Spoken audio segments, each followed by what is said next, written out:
ইরানের সাথে আর লুকোচুরি খেলতে পারবে না যুক্তরাষ্ট্র। ইরানকে ঘিরে মার্কিন প্রশাসন আবারও হামলা চালালে কঠোর জবাব দেবে তেহরান, যা ধামাচাপা দিতে পারবে না হোয়াইট হাউস। এমন হুঁশিয়ারি দিয়েছেন ইরানের পররাষ্ট্রমন্ত্রী আব্বাস আরাকচি। মার্কিন প্রেসিডেন্ট ডোনাল্ড ট্রাম্প সম্প্রতি ইরানের পারমাণবিক কেন্দ্রগুলো ধ্বংসের হুমকি দেন। তার হুমকির পরই যুক্তরাষ্ট্রকে হুঁশিয়ার করলেন আরাকচি।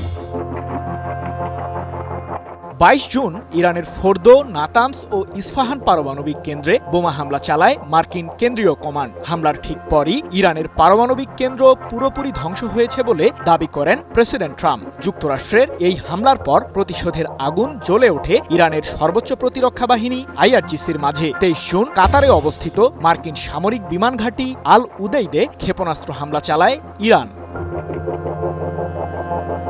ওই হামলায় 14টি ব্যালিস্টিক মিসাইল ব্যবহার করে IRGC। তবে কাতার সরকার ইরানের ছোড়া 13টি মিসাইলকেই প্রতিহত করার দাবি করে। যদিও ইরানের সর্বোচ্চ ধর্মীয় নেতা আয়াতুল্লাহ আলী খামেনির জ্যেষ্ঠ উপদেষ্টা আলী লারিজানি বলেছেন ভিন্ন কথা। সম্প্রতি তিনি জানান 6টি ব্যালিস্টিক মিসাইল সফলভাবেই আঘাত হেনেছিল আল উদেইদ বিমান ঘাঁটিতে, যার ফলে যুক্তরাষ্ট্রের তৈরি প্যাট্রিয়ট মিসাইল ডিফেন্স সিস্টেম ধ্বংস হয়েছে, যেটির মূল্য প্রায় 19 মিলিয়ন মার্কিন ডলার।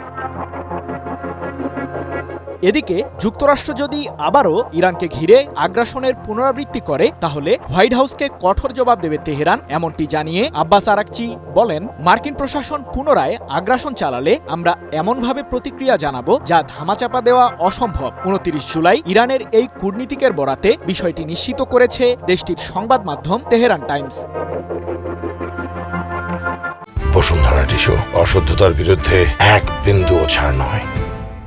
যুক্তরাষ্ট্রের সাম্প্রতিক বোমা হামলায় সীমিত প্রভাব পড়েছে ইরানের পারমাণবিক কার্যক্রমে, এমনটি জানিয়ে আরাকচি আরও বলেন, আমাদের প্রযুক্তি ও জ্ঞানকে বোমা হামলার মাধ্যমে ধ্বংস করা যাবে না। আমাদের পারমাণবিক দক্ষতা অপরিবর্তনীয়। হামলার মাধ্যমে কোনো সমাধান সম্ভব নয়। আমরা কূটনৈতিকভাবে বিষয়টির সমাধান বের করতে আগ্রহী। সম্প্রতি ইউরোপীয়দের সাথেও পারমাণবিক ইস্যুতে আলোচনা সেরেছে ইরান। তুরস্কের ইস্তাম্বুল শহরে গত 25 জুলাই ফ্রান্স, জার্মানি ও যুক্তরাজ্যের সাথে বৈঠকে বসে তেহরান। আলোচনা ফলপ্রসূ হলেও এখনও পারমাণবিক ইস্যুতে কোনো চুক্তি হয়নি। সৃজন মাহমুদ, নিউজ 24।